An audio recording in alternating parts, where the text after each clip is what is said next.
Então tá, pessoal, sejam todas e todos bem-vindos e bem-vindas aqui nesse que é o primeiro de 2 episódios de encerramento das atividades do Quad nesse ano de 2020. Então, o que a gente vai fazer é uma retrospectiva dos tópicos que foram tratados nos nossos podcasts, tá? Porque além do videocast aqui, a gente tem também o nosso podcast, que você pode encontrar o link na nossa descrição. A ideia é trazer falas e pensamentos de cada um dos nossos convidados e convidadas e debater, à luz do fim do nosso ano complexo de 2020, o que a gente pode aprender, comparar com o que realmente se desenvolveu no decorrer do ano. Então, vai ser um exercício aí de conversa, de debate, justamente para fazer um panorama do que foi esse ano energético de 2020. Não é isso aí, Túlio?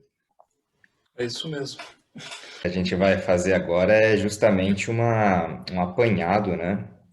De cada um dos nossos convidados. Pensar que é justamente o Túlio, que foi o nosso primeiro convidado, na verdade, o meu primeiro convidado, né? Mas a partir Sim. daí a gente já começou essa parceria do podcast. Então, o primeiro episódio a gente falou justamente sobre a guerra dos preços entre Rússia e Arábia Saudita, que era o que estava dominando as notícias naquela época, né? Justamente em meados de 2020, né? A gente ainda estava vendo os efeitos dessa guerra. Se é que a gente pode chamar de guerra, vamos debater isso um pouco aqui. Então, antes da gente ouvir esse primeiro áudio aí, que é o seu áudio, né, Túlio? O que você lembra que te marcou aí sobre esse período dos conflitos entre Rússia e Arábia Saudita em cima do petróleo? Bom, olá a todos. Antes de mais nada, particularmente o que me intriga nesse momento do cenário internacional, né, do mercado internacional do petróleo, foi o fim breve do relacionamento, vamos dizer assim, entre a Rússia e a OPEC, né, que foi marcado em meados da década de 2010, um alinhamento entre Rússia e Arábia Saudita para controlar o mercado global do petróleo. E a partir do momento que vem uma crise que nenhum dos países, nenhum dos estados estavam entendendo muito bem, veio à tona a lógica robesiana das relações internacionais, que cada um foi por si, e todo um aparato institucional que parecia estar sendo criado entre a Rússia e este bloco foi por terra. Então, eu acho que isso marcou bastante um momento assim extremamente caótico, inclusive existiam problemas internos dentro da própria Rússia para decidir qual seria a melhor política entre empresas e o governo. O mesmo aconteceu também na Arábia Saudita. Um momento bem peculiar. E outro fato assim que não tem como esquecer é os Estados Unidos nesse jogo, né? A tríade, né? Entre Arábia Saudita, Estados Unidos e a Rússia. Pelo fato dos Estados Unidos terem uma estrutura própria de propriedade, né, do subsolo, foi muito mais difícil para o Donald Trump, até então presidente dos Estados Unidos, tentar coordenar um corte de produção junto com os outros países, o que deixou ainda mais a situação tensa. Deixou tensa e também nesse episódio a gente conversou muito sobre o que de fato compõe, né, o petróleo como commodity, se a gente considerar os preços aqui. Eu lembro que você esclareceu bem para a gente o que significa falar em preços do petróleo, né, por que eles têm determinada precificação e qual valor vai fazer com que compense a exploração em um determinado estado, né? Por exemplo, para a Nigéria custa bem mais, para a Rússia custa menos em comparação. Então, vamos ouvir aqui esse excerto do Túlio falando para a gente sobre o que compõe os preços do petróleo. O custo está colocado a $2, mas isso na capacidade instalada já vigente. Todas as outras plataformas, ou poços, ou cavalos que estão funcionando, mas são mais recentes, tem que ser incluído a taxa de investimento, além do custo de produção, que é o manuseio, o maquinário e mão de obra. Tem também a questão do custo de investimento, que normalmente não é colocado junto na conta, mas já agrega alguma coisa. Outra coisa em relação aos estados é o quanto eles precisam porque é uma partia pequena só desse valor do petróleo vendido que vai para o Estado, quer seja por royalties ou outros tipos de comissão, correto? Então, os dados que eu tinha visto era que a Rússia precisava de algo em torno de $40, o governo russo precisava de $40 para equilibrar o seu orçamento, para equilibrar fiscalmente no caso do Estado. E a Arábia Saudita, $80, a cotação do barril. E daí você vê outros estados, por exemplo, a Nigéria precisa de $110 na cotação do barril para conseguir equilibrar suas finanças. Então, daí a gente está separando duas coisas aqui. O rendimento da empresa, que ela tem um interesse, e o rendimento estatal, que tem outro interesse. Ou seja, existe a possibilidade, inclusive, nesse momento, da Rosneft estar discordando da própria de uma proposta do Vladimir Putin, ou do governo, da administração Putin. O que é menos evidente na questão da Saudi Aramco. Então, Túlio, como você tinha falado lá naquela época, a composição dos preços do petróleo é algo não muito fácil, né, de se calcular, mas principalmente a ideia dos preços de break-even, de certa forma, vai mudar de estado para estado, né? Quando é que compensa você explorar. E aí a gente volta na ideia das estatais, o papel das estatais, a importância das estatais, e como você falou bem antes da gente ouvir aqui a sua fala, alguns estados têm um modelo mais privatista ou mais baseado na iniciativa privada, quando o assunto é exploração de recursos energéticos, e outros não.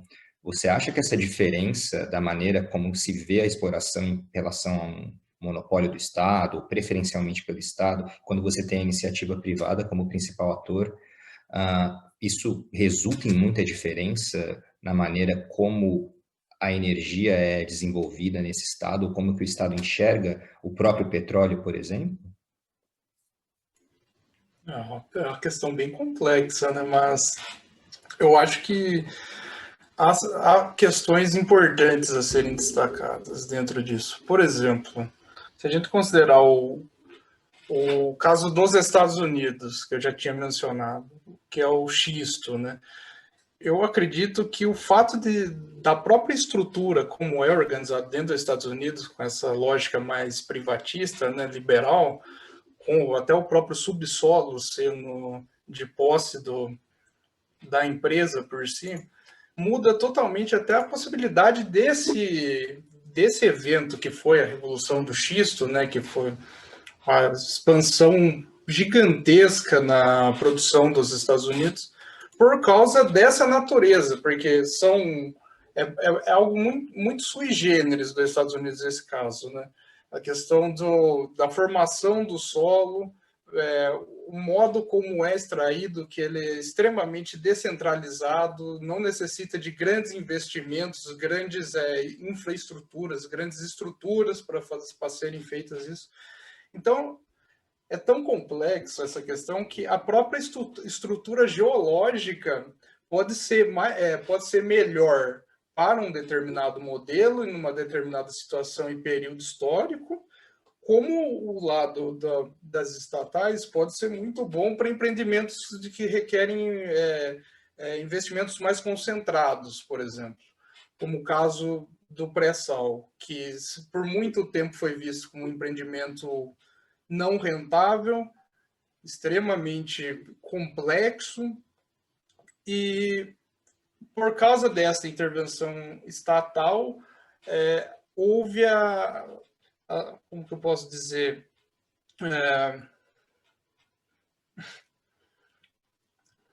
Talvez tenha havido uma continuidade, né? Uma Sim, insistência é uma boa palavra, eu uma concordo. insistência, uma insistência mesmo. Então, Uhum. claro que, por outro lado, a gente não pode ser inocente a ponto de achar que o xisto foi um milagre do próprio sistema norte-americano. São pesquisas que vêm sendo apoiadas pelo governo norte-americano desde a década de 70, tentando buscar uma alternativa tecnológica para transformar isso. Várias empresas também tentaram fazer isso e foram mal sucedidas ao longo do processo. Até que venha um momento que o Estado americano apoia e as circunstâncias influenciaram para tal. Então, a mistura das duas coisas. O Estado ele nunca está ausente, né? E, óbvio, depende muito de cada situação e de cada lugar. Ele nunca está ausente, é um grande mito que a gente tem nessa dicotomização do empreendimento, né? Em especial se você vai ter uma proposta mais liberal de acesso aos recursos naturais, como se de fato o Estado não tivesse lá. De uma forma ou de outra ele está, e ele é sempre essencial. A maneira como ele vai dividir responsabilidades e os lucros, inclusive, dessa operação é que é a grande questão, né? E daí isso me lembra da entrevista que a gente teve com o Igor Fuser, no nosso segundo episódio, quando ele falou justamente sobre o ano de 2020, complexo como ele está, e para as energias tradicionais, um certo impacto que 2020 representou, que isso poderia trazer uma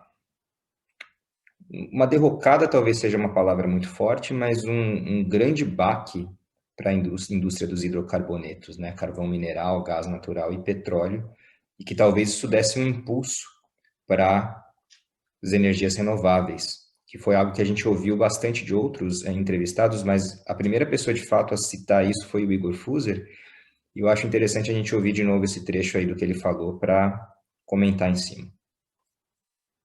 Olha, eu acho que o grande elemento novo que nós temos, um elemento que já estava presente, né, antes desse contra-choque do petróleo, antes, né, desse quadro de emergência sanitária, né, ligado à pandemia do Covid-19, né, mas que algo que se manifesta de uma forma mais candente é a ideia de que está se acelerando a transição energética. Então, eu queria dar aqui alguns elementos que eu consegui sintetizar, né, em torno disso. Né?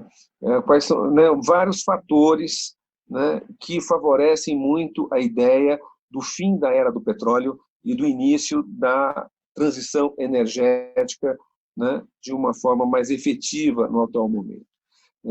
A gente pode, com grande grau de certeza, cravar que estamos vivendo um período de declínio permanente nos preços do petróleo.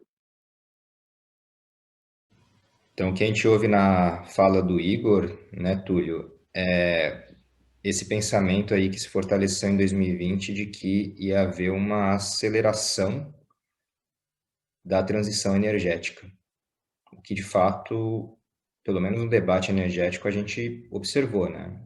Talvez fosse uma forma, porque eram dois modelos distintos que a gente estava vendo aqui. Como que a gente vai fazer? Seguir o business as usual, que é comum em tempos de crise, né? Inclusive por questões de pressão econômica, você voltar para a forma que já está instalada toda essa indústria, porque de certa forma, em tese, seria um pouco mais segura e econômica, em vez de você tentar algo novo.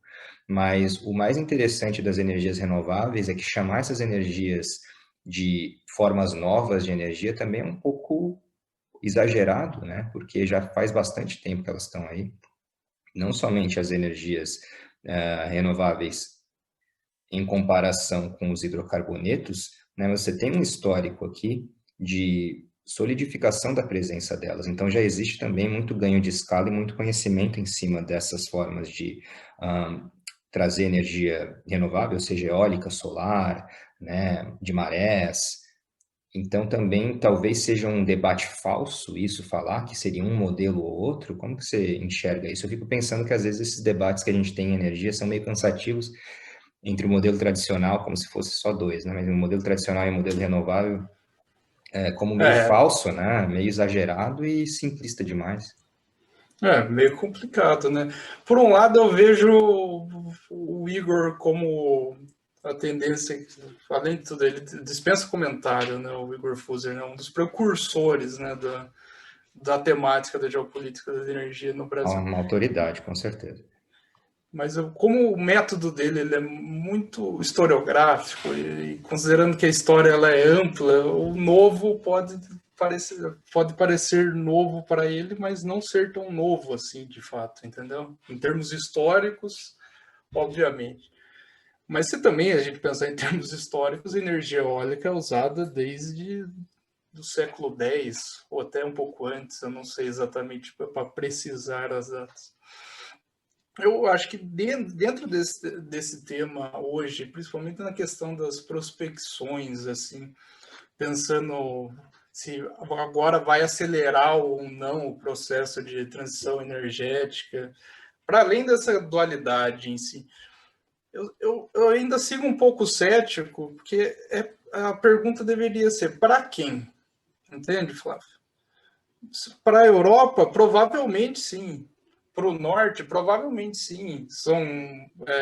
São locais que têm instituições extremamente consolidadas e com políticas públicas concertadas, né, concertadas com C, pensando já nisso. Então, há uma atuação e há um compromisso para essa transição energética, independente da conjuntura que está na volta acontecendo.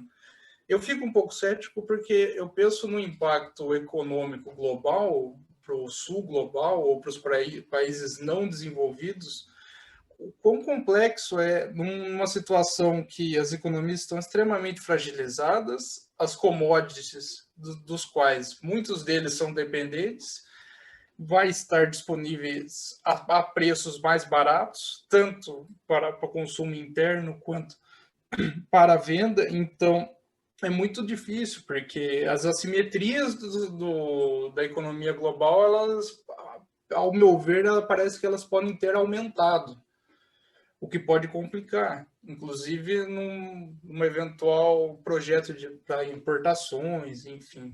O que você acha dessa De questão? fato, eu acho que aumentou muito, né, cara? Eu acho que qualquer crise sistêmica vai afetar inicialmente os países que são mais frágeis, né? Isso é uma constante histórica nas relações internacionais e são os primeiros a pagarem o pato, né? E justamente são os que menos podem fazer barulho também em relação a essa injustiça. Eu acho que a gente vai voltar a isso mais em alguns outros excertos, né? Quando a gente ouviu o que outros entrevistados falaram, mas eu acho que você tocou num ponto muito importante, assim, a transição energética para quem e por quem. Do ponto de vista ambiental, eu acho que é preciso muito malabarismo intelectual e discursivo para falar que não é importante você ter energias limpas. Isso, né, para mim Sim, é de um simplismo não tem absurdo. como. Não tem como. Porém, é claro que a gente vê esse diálogo das energias renováveis, como é apresentado, na minha visão, eu não sei se você concorda, extremamente politizado, mas apresentado como se não fosse politizado. Então, quando se apresenta a ideia das energias renováveis e da transição energética, é colocado para muita gente, para os interlocutores, a ideia de que isso é uma constante, que isso é dado, que isso é uma solução indiscutível. Como a gente estava falando aqui agora, né? Tudo bem, a gente pode até tentar colocar como indiscutível a ideia de que é necessário ter energias mais limpas, cada vez mais compondo a matriz energética global. Perfeito. Mas a forma disso ser feito, como que vai ser essa transição, quem que vão ser os atores, de onde que vai vir o dinheiro, como que vai ter esse financiamento e super importante também, quem vai ganhar com esse tipo de transição, isso fica de certa forma, submerso nesse discurso de que é essencial e indiscutível ter a transição energética. Então, isso se torna uma premissa. Já que a transição energética é essencial e muito importante, alguns diriam, vão até mais longe, e inevitável, etc, etc, etc. Mas não se discute todo esse arcabouço prévio ao que deve ser a transição energética. Isso é muito pouco discutido, né? É complicado, né? Porque a situação de um país latino, ou ainda mais grave, no caso de um país da África subsaariana, é um verdadeiro malabares. São muitos problemas ao mesmo tempo que têm que ser tratados. É fome, é acesso à eletricidade, não importando de fato qual seja como seja gerada essa eletricidade, que, querendo ou não, as renováveis por si, elas têm essa característica descentralizada, que é até bom, né, se for para pensar, para esse tipo de acesso, para promover o desenvolvimento, mas são diversos problemas simultâneos e é muito complicado a gente achar que, independente de qualquer outra situação, é necessário fazer isso. Por causa de uma situação muito específica dos países pobres, porque tem muitas dificuldades simultâneas. E, às vezes, você forçar para um lado, você pode comprometer para o outro. É muito complexo, não é tão simples assim. Mas é óbvio que dá para essas coisas caminharem juntas. Mas nem tanto a terra, nem tanto ao mar, né? Dá para essas coisas caminharem juntas, com certeza, né? E precisa de alguma criatividade intelectual, mas eu acredito que essas respostas a gente já tem. A gente tem muito autor e autora que são bem críticos e analisam muito bem o cenário global de provável transição energética como potencialmente desigual. E eu acho que já é desigual, faz um certo tempo, mas potencialmente desigual para o futuro, e dão respostas sobre como que deveria ser esse financiamento dessa transição. E se foca muito na ideia de financiamento, porque é aquela dicotomia entre, de novo, falsa, né, entre desenvolvimento e não utilização de energias tradicionais, mas isso traz para a gente aquela velha discussão também sobre o ambiente institucional para que isso aconteça. Você falou agora dos múltiplos problemas que os países latino-americanos, da África subsaariana, mesmo no Sudeste Asiático, têm para fazer essa transição energética de forma socialmente justa, mas institucionalmente, né? O que garante que essa transição é mais fácil aqui na Europa? A gente pensa no bloco europeu, em todas as estruturas também de cooperação prévias e que se desenvolveram durante a existência do projeto europeu, que fazem com que seja mais fácil essa transição. E isso a gente carece também em alguns outros locais do mundo. Quem tratou disso foi o Herman Bersali, que falou justamente no nosso papo sobre a importância das instituições para a transição energética e fez um comparativo do porquê ela funciona melhor na União Europeia do que na América do Sul. Então vamos escutar aqui o que o Herman trouxe. Europa es actualmente el continente o el grupo de países más avanzados en muchos aspectos de la transición energética. Y es la existencia de instituciones que sobreviven, es decir, que están más allá de cualquier cambio, de cambios políticos de corto plazo. ¿Qué quiero decir con eso? Cuando pensamos en cuestiones del cambio climático, en cuestiones de transición energética, estamos pensando en inversiones con horizontes temporales de mediano y largo plazo, 20, 30, 40, 50 años. Entonces, para ello se necesitan políticas que estén institucionalizadas. El hecho de que Europa construyó todo un aparato institucional fuerte y que entre las delegaciones que hicieron los países a las competencias comunitarias está la cuestión de energía en gran parte y de la cuestión climática, eso sin duda es un factor fundamental. ¿Por qué? Porque en Europa, a nivel nacional, bueno, tenemos cambios de gobierno en como todos lados, que van un poco más de izquierda, un poco más de derecha, etcétera. Pueden tener distintas prioridades, distintas agendas políticas. Pero los objetivos de largo plazo en cuestiones como la del cambio climático son manejadas por las instituciones de la Unión. Y esas instituciones no se cambian políticamente tan rápido. Entonces es el ámbito ideal para discutir y de establecer políticas a largo plazo.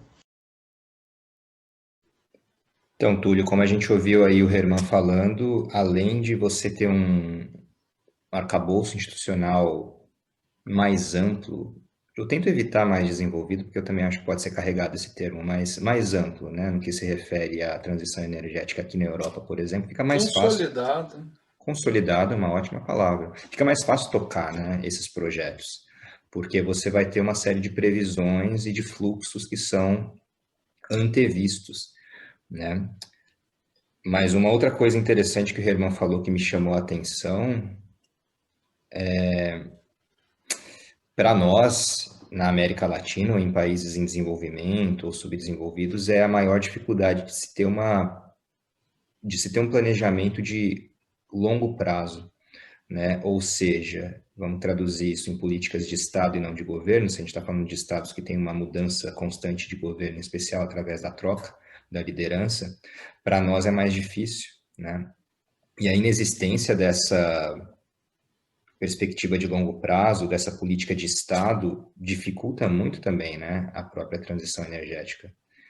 Será que a gente é vítima disso também? Eu acho que a gente é vítima, porque, de novo, né, daria para a gente ter, se a gente quiser ser contínuo e autoritário e ter um governo só, e dá para ter também, né, e daí talvez fosse mais fácil ter uma transição energética, mas o fato é que inexiste em alguns países, ou existe de maneira muito limitada, uma política de Estado para a transição energética. E você acha isso um grande problema ou a gente consegue contornar isso? Eu acho bem difícil de contornar. É bem complicado mesmo. Mas, por exemplo, essa questão do progresso através do autoritarismo, ele tem duas facetas, né? É jogar um dado e ver para que lado cai. Porque a gente não sabe qual que é o eventual déspota que assumiria. Mas pensando mais objetivamente, o fato da União Europeia ser consolidada, muito mais consolidada, em comparação ao Mercosul, e ser um órgão supranacional com peso maior, esse tipo de política que, em tese, seria nacional por si só, estatal, ela passa a ter uma dimensão supranacional. Então, isso é uma vantagem para o longo prazo, porque por mais que a União Europeia tenha diversos problemas internos, inclusive nas questões energéticas mesmo, como a integração elétrica, enfim, tantos problemas, parte do gás, mas existe todo um arcabouço já ideológico e também em termos documentais e projetos com uma linha clara, que é a da transição energética. O Mercosul, que vive derrapando, a gente não sabe até que ponto ele está avançando ou regredindo ao longo desde a sua criação, uma verdadeira senoide, né? Ele sobe, desce, sobe, desce, sobe, desce. Então é complicado. Nesse sentido, fica muito difícil, porque tanto existe o problema da transição democrática, que é um problema normal de todas as democracias, é o previsível, até é uma das grandes virtudes da democracia, tanto para o bem quanto para o mal, é você mudar os rumos das coisas. Mas, por outro lado, é muito difícil parar para todos os estados, tirando, por exemplo, creio, o Uruguai, as alternâncias políticas desses estados estão, principalmente se for para pensar Argentina e Brasil, alteram demais toda a lógica de pensar em qualquer tipo de política de estado em termos energéticos. São transições muito abruptas, então é complicado. São bem abruptas mesmo, e a gente tem no nosso subcontinente sul-americano ainda uma perspectiva tradicionalista que é replicada daquilo que a gente estava falando até pouco tempo atrás, né? De desenvolvimento versus energia limpa, ou desenvolvimento versus preservação ambiental.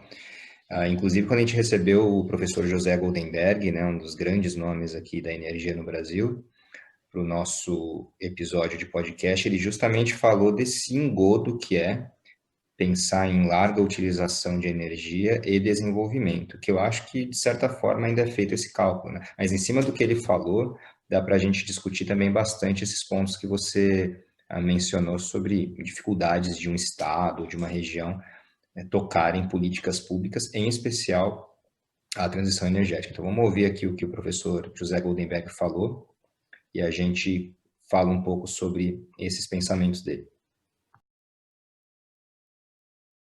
todo o planejamento da EPE, da Empresa de Pesquisa Energética, é feito baseado na hipótese de que o crescimento do GDP acompanha o crescimento de energia.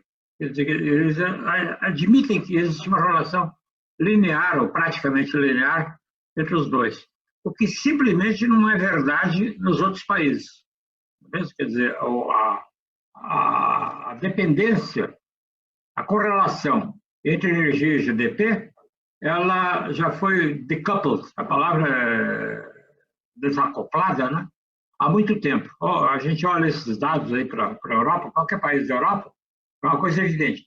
Aqui no Brasil, utilizando os dados que tem, não nos relatórios do EPE tem isso, não é mesmo? O consumo de energia evolui junto com o crescimento do GDP, não é mesmo? Há muitos e muitos anos, e poderia ser diferente. Não é mesmo? E mais ainda, pior, é que é um instrumento de planejamento. Então, agora a EPE fez projeções para 2030, e há um relatório ainda que eu creio que não é público ainda, mas que já está pronto, que são projeções para 2050. E, de novo, até 2050 a energia cresce com o GDP. Quer dizer, o Flávio e Túlio, é o que a gente chama de non-starter, né? Quer dizer, qualquer pessoa que trabalha em planejamento energético, né? Ela simplesmente, se ela aceitar isso como um fato imutável, não é mesmo? Então, ela simplesmente vai dizer, bom, a única maneira de resolver o problema é produzir mais energia, não é mesmo? Que era o paradigma do passado. Uma coisa do passado, ele falou, né? É um pensamento do passado, mas energia está derivada de pensamentos do passado, né? E pretensos pensamentos do futuro também. E uma das mais tradicionais, né, pensando em formas aí de conectar energia e desenvolvimento, é você conseguir garantir uma independência do seu estado, em especial, né, pensando de uma forma bem tradicional, aqui, realista, através da posse e da boa utilização dos recursos naturais, tendo controle sobre esses recursos naturais, o que em tese, né, presumiria um controle militar, no mínimo, um poderio tradicionalmente militar para garantir acesso a esses recursos, mas no segundo momento você ter a disponibilização desse recurso, a utilização desses recursos que vai reverter para ganho de força desse Estado no sistema internacional. Então essa ligação, né, entre não só desenvolvimento econômico, mas crescimento também militar, o crescimento geopolítico estratégico daquele Estado, e recursos energéticos e energia também é muito comum, né, Túlio? É uma constante. Talvez nenhum recurso tenha sido tão explorado nesse aspecto como o próprio petróleo, né? A ligação entre segurança nacional e petróleo.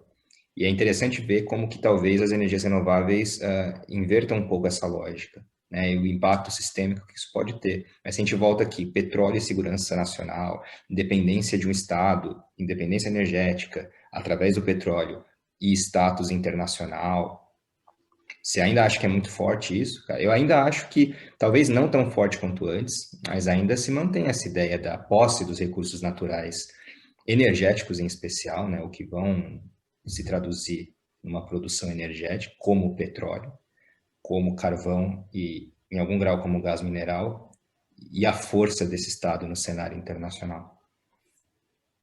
Eu acho que o conceito clássico de segurança energética, principalmente pensando em termos dos países consumidores, até mesmo as energias renováveis, elas podem ser interpretadas nesta ótica.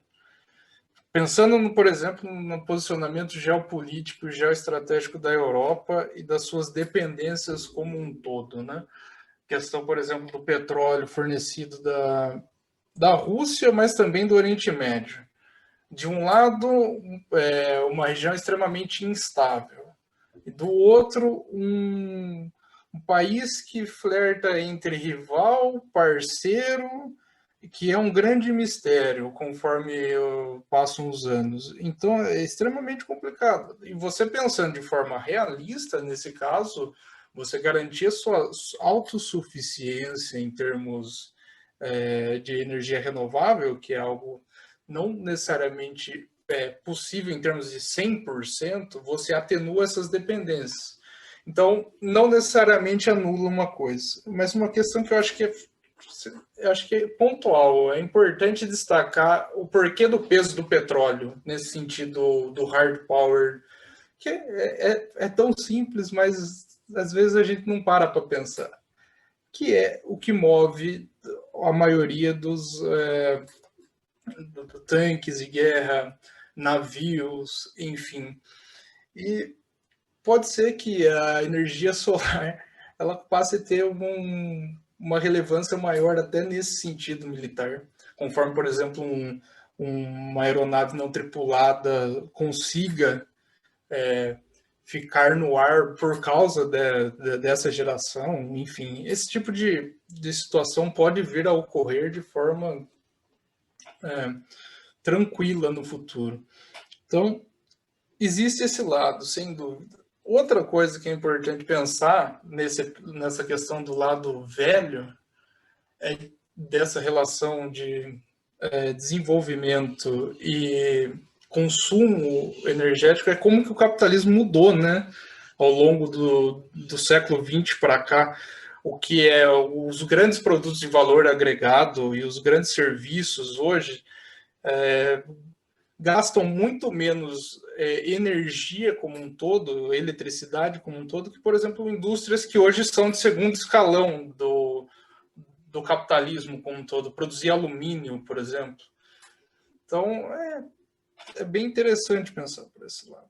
E essa tradicionalidade do petróleo e a ligação com movimentos militares, né? Também como a gente não aprende muito isso, ou como não é ensinado muito isso quando a gente estuda estratégias e táticas de guerra mesmo, porque as próprias operações que você teve mais emergenciais de estados aliados, por exemplo, durante a Segunda Guerra, que a grande campanha da Alemanha para tentar ocupar os postos de petróleo do Cáucaso, como que isso, na verdade, começou a passar lentamente a ser uma estratégia número 1, que iria levar ao ganho da guerra, né? Lógico que eu não vou conseguir aqui falar o quanto que isso foi primordial para, por exemplo, uma derrota do Eixo, mas, de fato, teve um impacto muito grande no porquê o Eixo não conseguiu recuperar parte da perda depois de um determinado momento.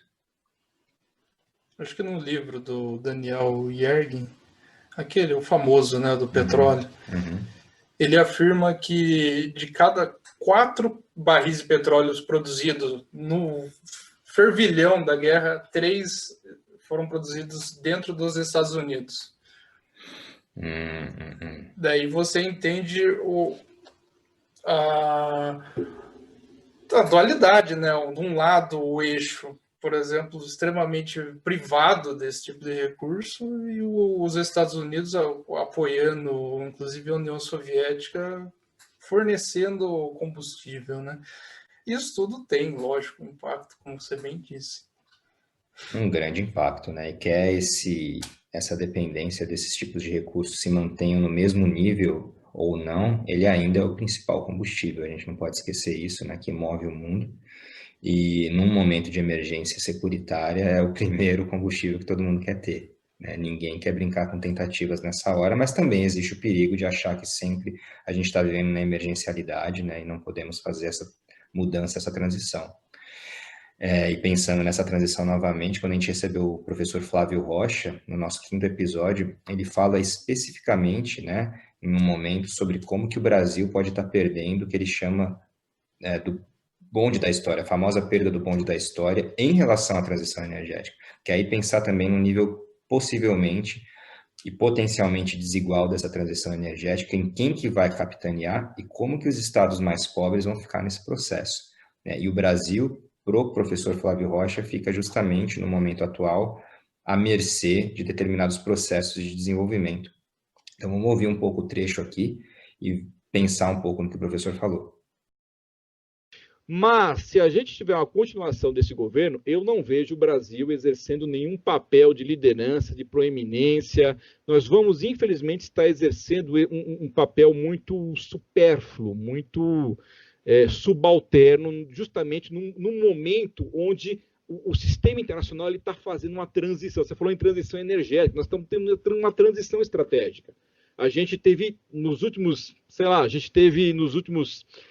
50, 100 anos, a gente teve uma transição da Segunda Guerra Mundial, outra transição da Guerra Fria, uma transição no pós-Guerra Fria, e agora nós estamos tendo uma quarta transição. Nós estamos perdendo o bonde, nós perdemos o bonde nas 4 transições. O que eu chamo de perder o bonde? O Brasil está abrindo mão de ser um dos países que ajuda a construir e a criar as regras de funcionamento do sistema internacional. A partir do momento que ele assume um lado e ignora outro, e ele não tem bala na agulha para sustentar a sua posição, ele se torna um país subalterno, ele se torna um país que simplesmente vai ser um país que abre mão de qualquer liderança e vai ser um seguidor de políticas que necessariamente não atendem aos nossos interesses.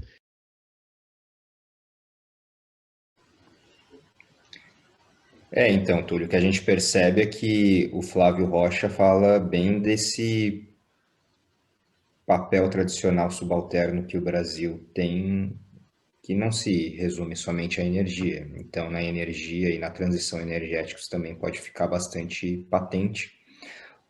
Então, acho que seria interessante a gente sempre colocar os modelos de transição, inclusive de transição energética, sob uma ótica sistêmica também, de comportamento histórico, né? Então, a gente pode voltar até aqui. Mesmo se a gente for não tão extremo aqui, vamos ser só construtivista e colocar padrões de comportamento aqui historicamente pautando comportamentos futuros, mas existe uma mudança que deve vir também através dessa interação, né? E que, lógico, o Brasil tem passado por diversas mudanças em relação às suas políticas públicas, mas a tradição nossa é justamente se submeter, e não somente o Brasil, claro, outros países também do, entre aspas, sul global. Coloco entre aspas porque também já é um termo que está sendo contestado, né? Mas só para dar aqui essa matiz, né? Então, eu não sei como que a gente pode pensar também em quebrar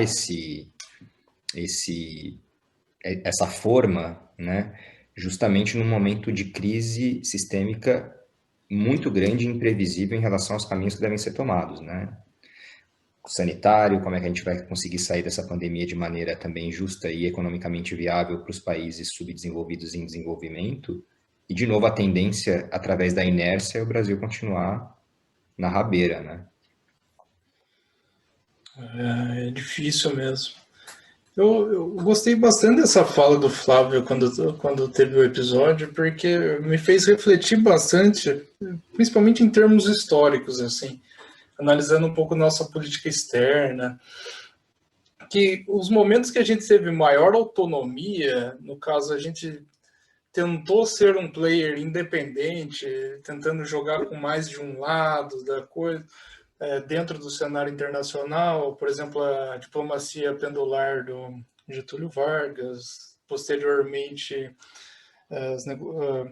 no período da ditadura militar, e com o Celso Amorim no governo Lula, momentos que o Brasil tentou ser um player independente, querendo ou não, o Brasil ganha um poder de barganha entre blocos antagônicos ou não, e consegue extrair mais. Isso poderia ser interpretado também numa questão como a da transição energética, por exemplo, que existem, por exemplo, tecnologias chinesas, existem tecnologias europeias, existem tecnologias norte-americanas, e a partir do momento que você não se alinha a ninguém, você consegue negociar com esse 1, 2, 3 blocos e conseguir algo mais vantajoso para nós, inclusive uma participação na tecnologia. O mesmo vale para a questão da vacina, que hoje é o grande tópico, né? Que há um alinhamento de vacina Y ou Z, e esse tipo de situação só prejudica o próprio Brasil, enquanto a gente poderia estar jogando com todos, não no sentido pejorativo do termo, mas negociando com todos, que até uma questão que tentou ser uma tradição brasileira, né, de política externa, ser um intermediário, alguém que... Um mediador, né? Sim, um mediador, exatamente. Então, é complicado esse tipo de alinhamento, né? Essa posição de subalterno do Brasil, que acontece em alguns momentos da história também.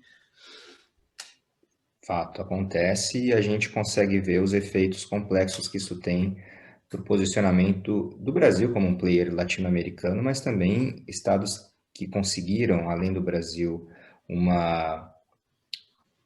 protagonismo maior nos últimos anos, né? E o que isso significa, como você bem colocou, né? Não de forma pejorativa pensar em não se comprometer com projetos, é claro, todos os estados têm que ter projetos, idealmente projetos com um cunho ético e moral positivo, né? Embora a gente saiba que em política internacional isso é muito complicado e muito difícil, mas por que não?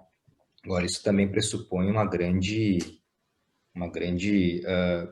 liberdade, né, de determinados países aí de não se alinhar automaticamente, mas talvez do ponto de vista, de novo, se a gente quiser acreditar na possibilidade de uma política internacional ou uma política externa eticamente e moralmente embasada, se alinhar talvez a projetos com valores específicos, projetos que o próprio país ou a própria região pensam como necessários para sanar os próprios problemas, né, os próprios desafios, e não a adoção de projetos aí automaticamente vindos de fora que não se adequam muito bem à realidade local.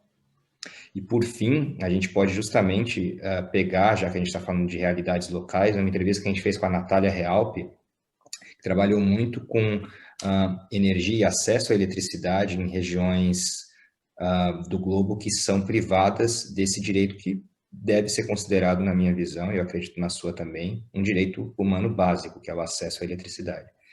E trabalhando com a América Latina, trabalhando com a África subsaariana, né, ela falou bastante desse problema e falou de uma questão aqui legal também, né, jurídica, que é a existência, ou em alguns casos a inexistência de um marco regulatório para ampliação do acesso à energia, e falou um pouco sobre microgeração também, que é um tópico bastante candente aqui em geopolítica da energia ou políticas públicas para a energia. Então vamos escutar o que a Natália trouxe para nós. Bueno, uno pensaría que cuando comenzó la pandemia se iban a detener muchos programas e iniciativas que iban en curso, pero al contrario, creo que precisamente la pandemia ha subrayado la importancia de poder, ¿no? De poder asegurar que hay ese acceso a servicios básicos como el común denominador, como lo mínimo y básico que se tiene que tener. Y se han activado como los programas, ¿no? Que si bien al principio se detuvieron contrataciones, pero se han activado otra vez diciendo esto es prioridad y esto es una emergencia.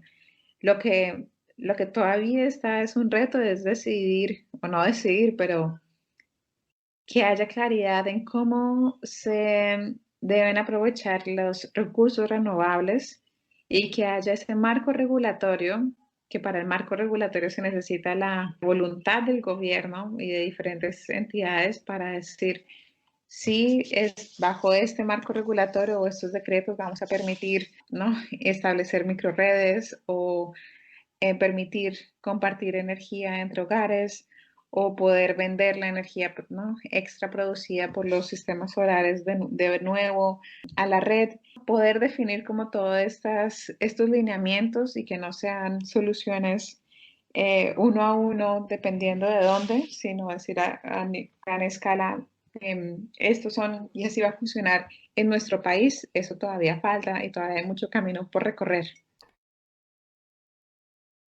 Então, né, Flávio, interessante se a gente pensar, né, nessas questões, tanto questão de criar um marco regulatório, como também de desburocratizar, né, o setor da eletricidade, né? Normalmente ele é extremamente centralizado em algumas empresas, que torna difícil para a criação da microgeração mesmo, da implementação, né?